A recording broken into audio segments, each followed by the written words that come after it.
Salut tout le monde, j'espère que vous allez bien. Aujourd'hui, je voudrais discuter un poème que je viens de finir, Le jeu de la feuillée d'Adam de la Halle ou Adam le Bossu. C'était un poète du XIIIe siècle. Et j'ai lu Le jeu de Robin et Marion avant ce poème, mais aujourd'hui, je voudrais vous introduire à ce poème et de partager mes impressions. Dans ce poème, le poète lui-même apparaît comme un personnage principal. Au commencement du poème, il dit à son père et à ses amis qu'il veut renoncer à sa femme pour devenir clerc à Paris. Et puis, il y a cette longue discussion sur la bigamie. Aujourd'hui, la bigamie, ça veut dire se marier ou avec deux femmes ou deux personnes. Mais au XIIIe siècle, il y avait plusieurs règles autour du mariage. Et si, par exemple, un clerc s'est marié avec une veuve, le pape a dit que ça, c'était la bigamie. Ou s'il avait aussi une maîtresse, c'était la bigamie. Donc, il y a une discussion très intéressante dans ce poème, très amusante, sur la bigamie que j'ai trouvé très intéressant.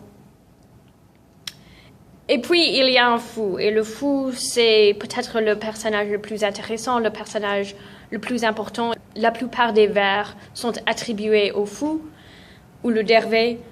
Et le fou, comme vous pouvez imaginer, est le personnage le plus sage, le plus intelligent. C'est lui qui fait voir l'ironie dans ce village, c'est le village d'Arras. Il y a aussi un moine, et le moine est, comme vous pouvez imaginer, très corrompu. Il a les reliques d'un saint. Si quelqu'un donne de l'argent à ces reliques, le saint peut intercéder pour vous. Ce que j'aimais aussi, c'était la question de la frontière entre les spectateurs et les acteurs dans ce poème, parce que Adam, c'est le poète, c'est aussi un personnage dans le poème.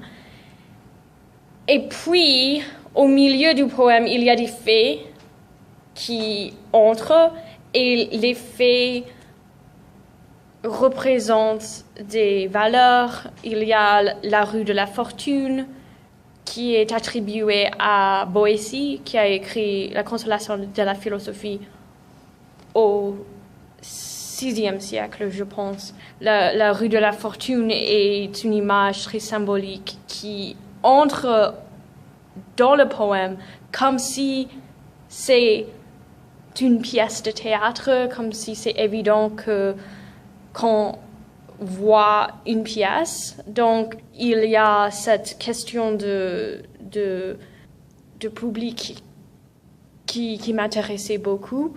Je voudrais lire d'autres poèmes d'Adam et d'étudier plus ce genre de poèmes médiéval. Dites-moi si vous avez lu Le jeu de la feuillée ou un autre poème d'Adam de la Halle. Qu'est-ce que vous avez pensé?